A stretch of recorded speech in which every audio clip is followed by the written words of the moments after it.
The Grand Council chamber of the Galactic Empire stretched for nearly a kilometer, its crystalline walls reflecting the bioluminescent light of 1,000 worlds.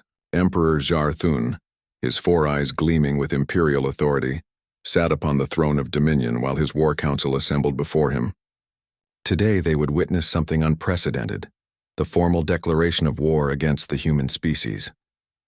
Ambassador Chen Wei sat alone at the respondents' platform, a small figure dwarfed by the architectural grandeur surrounding her. She wore a simple gray suit, her hands folded calmly on the obsidian table before her. Around her, representatives from 300 subjugated species watched with a mixture of pity and morbid curiosity. The Terran Confederacy, Emperor Jar Thun's voice boomed through neural translators, has rejected our generous offer of vassal status. You have denied us access to your system's resources. You have refused to acknowledge the natural order of the cosmos. He leaned forward, his mandibles clicking with satisfaction. Therefore, the Infinite Empire hereby declares total war against humanity. You have 1 cycle to surrender unconditionally, or face complete annihilation. The chamber erupted in approving roars and whistles from the assembled species. The Krillian war chief pounded his thorax armor. The Methian hive queen released pheromones of victory. Even the normally passive Valorians hummed their agreement. Ambassador Chen didn't flinch. Instead, she reached into her briefcase and withdrew something that caused confused murmurs throughout the chamber. A folded newspaper, its pages made of actual processed wood pulp, an archaic medium the Empire's databanks classified as primitive information storage. Then she laughed. It wasn't a nervous laugh or a desperate one. It was genuine, warm, and completely incongruous with the moment. The sound echoed through the vast chamber, silencing the crowd more effectively than any gavel. Something amuses you, human? Emperor Jar Thun's tone carried a dangerous edge. You face the combined might of an empire spanning 10,000 star systems, and you laugh? Chen unfolded the newspaper carefully, smoothing out the creases. Forgive me, Your Supremacy. It's just that this is remarkably similar to something that happened before. She held up the front page so the chamber's visual systems could capture it. This is the New York Times, dated September 3, 1939. Earth date, naturally. The Emperor's translator struggled with the unfamiliar temporal reference. Explain. On this day, a nation called Germany declared war on most of Europe, Chen continued, her voice conversational, almost chatty. They had the most advanced military technology of the era. Superior tanks, aircraft, tactical doctrine.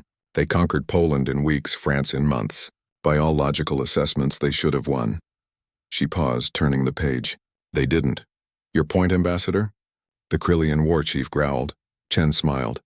My point is that this wasn't even the first time. Or the last. Let me tell you about humanity, since your intelligence reports seem incomplete. She produced another newspaper. December 8, 1941. The Empire of Japan attacks Pearl Harbor, expecting to cripple American resistance. 4 years later, they surrendered unconditionally. Another paper, June 22, 1941.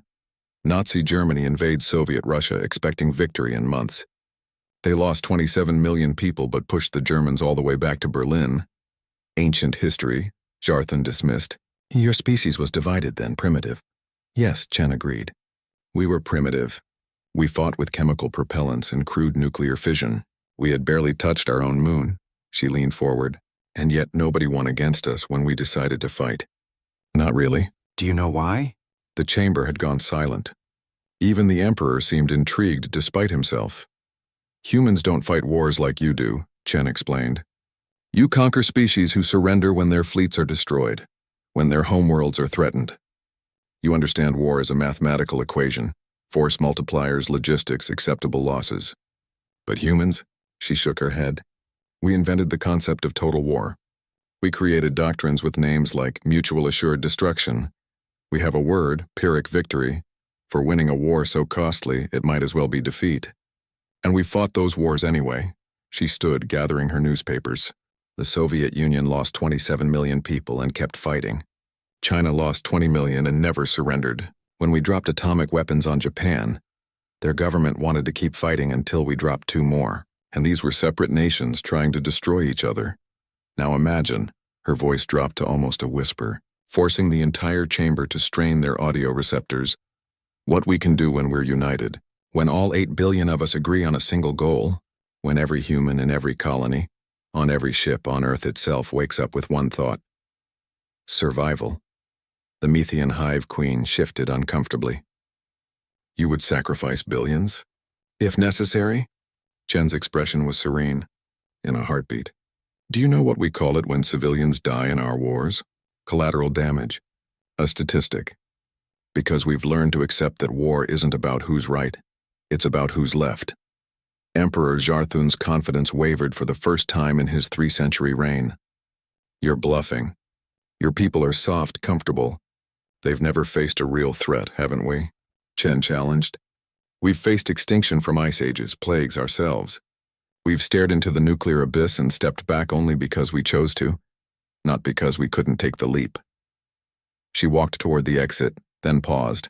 You wanted one cycle? You don't need it. Let me tell you what happens next. If your fleet enters our system, we'll destroy every ship. If you land on our worlds, we'll turn every city into a fortress. If you occupy our planets, every human becomes an insurgent. We'll fight you in space, in atmosphere, in the streets, in the tunnels. We'll dig beneath your bases. We'll poison your water, sabotage your equipment, and smile while doing it. Her voice remained pleasant, conversational. And when you've killed millions of us, the rest will fight harder. When you've killed billions, the survivors will fight with their bare hands. Because that's what we do. She held up the newspapers one last time. These are printed on paper because we remember. We remember every war, every defeat that became victory through sheer stubbornness. We remember that our entire civilization is built on the graves of people who refuse to quit. Ambassador Chen walked to the chamber door, then looked back at the Emperor. So yes, your supremacy. Declare war if you must. Send your fleets, land your troops. But know this, you won't be fighting a species trying to win. You'll be fighting a species that simply refuses to lose. And in human history, we've learned there's a difference. The door sealed behind her with a whisper, leaving the Grand Council chamber in absolute silence. Emperor Jarthun stared at the empty platform for a long moment. Finally, he spoke, his voice uncertain for the first time in centuries. Convene the Strategic Assessment Committee. I want every piece of human historical data analyzed. Every war they've fought. Every defeat they've reversed. The Krillian war chief approached the throne. Your supremacy, surely you don't believe. I believe, the Emperor interrupted, that we may have miscalculated. He looked at his council, seeing doubt reflected in hundreds of alien eyes. Postpone the invasion indefinitely. As the council dispersed in confused murmurs, Emperor Jarthun continued staring at the respondents' platform, where a single newspaper page had fallen to the floor. The headline was barely visible, Never Surrender. For the first time in the Empire's 10,000-year history, they didn't.